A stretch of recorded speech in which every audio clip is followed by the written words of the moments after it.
চট্টগ্রামের মানুষের কাছে অনেক বেশি পছন্দের মাছ হলো এই বাইল্লা উন্দারা মাছ। প্রথমের দিকে আমি এই মাছটার নাম মনে রাখতে পারতাম না, তাই আমি এই মাছটাকে নাম দিয়েছিলাম কুমির মাছ। খেতে খুবই সুস্বাদু, আমার হাজবেন্ডের খুবই পছন্দের একটি মাছ। আর রান্না করাটা খুবই সহজ। আমার শাশুড়ি মা যেভাবে মাছটা রান্না করে, আজ আমি সেভাবেই দেখাবো। প্রথমেই পেঁয়াজগুলোকে ভালোভাবে ভেজে নেব। পেঁয়াজটা একটু ভাজা ভাজা হয়ে আসলে তাতে অ্যাড করব 4 থেকে 5টা কাঁচামরিচ। তারপর অ্যাড করব লবণ, হলুদ, শুকনা মরিচের গুঁড়া আর ধনিয়া গুঁড়া। ভালোভাবে মশলাটাকে কষিয়ে নিতে হবে। মশলাটা কষানো হয়ে গেলে অ্যাড করতে হবে সামান্য পরিমাণ পানি। তারপর ঢাকনার সাহায্যে ঢেকে দিতে হবে। ওয়েট করতে হবে পানিটা কমে আসার জন্য। মশলাটাকে ভালোভাবে কষিয়ে নিতে হবে।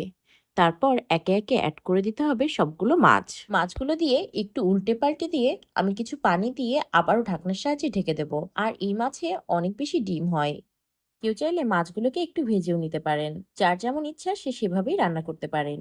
আর এই মাছগুলোকে মশলার ভেতর দেওয়ার পর বেশি উল্টিয়ে পাল্টিয়ে দেওয়া যাবে না। মাছগুলো অনেক বেশি নরম হয়, আর বেশি উল্টিয়ে পাল্টিয়ে দিলে মাছগুলো ভেঙে যাবে। চুলা থেকে নামানোর 5 মিনিট আগে আমি কিছু টমেটো কুচি দিয়েছিলাম। এটা অপশনাল, আপনারা চাইলে নাও দিতে পারেন। রেডি হয়ে গিয়েছে আমাদের বাইল্লা উন্দারা মাছ। গরম ভাতের সাথে খেতে সেই মজা।